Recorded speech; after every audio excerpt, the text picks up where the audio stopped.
No? Yan. Kung kailangan. Pero dito ka lang mag-focus. Chest compression. Okay. O, sabi, you have to place the heel of your palm yan, sa center of the chest. Yan. O, sa gitna. No? So, sabi din sa ibang reference, ang marking or yung pwede mong tignan is the nipple line. No? In between nipple line. No? Kaso, syempre kapag ang pasyente mo ay geriatric or yung medyo elderly na, sag na yung breast. So, baba na yung nipple line niya. So, yeah. Yes. Actually, inaano namin talaga yun kasi hindi na siya, yung anatomical position na hindi na siya susundin. Okay, center of the chest, heel of your palm, nasa ibabaw yung dominant hand. So, nasa ilalim yung non-dominant hand, nasa ibabaw yung dominant hand. Your arm should be of the patient. Diretso po yan. Yan. So, everyone, gaya nyo. Yan. Ayan. Oh.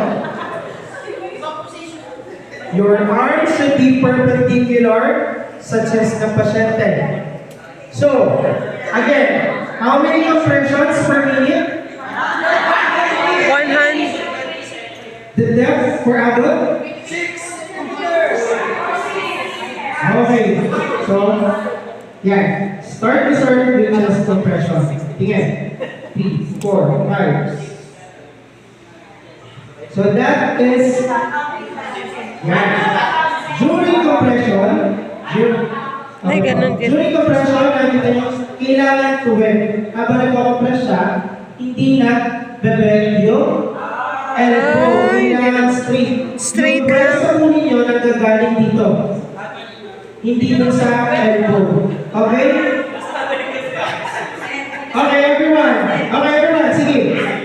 Sige, gawin nyo lang. Everyone. Okay, let's start. Compression.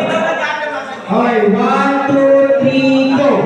1, 2, 3, 4, 5, 6, 7, 8, 9, 10. Okay.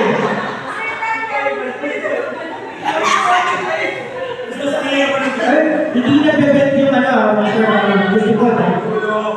Again, kailangan ang pwersa o dito sa likod ko. Okay? Okay, how about the rhythm? How about the rhythm? Kasi, di ba sobrang baka naman sobrang bilis. Sabi, you have to push hard. Push hard means yung depth na reach nyo. 2.4, 5, 6 per adult. No? Push fast. You have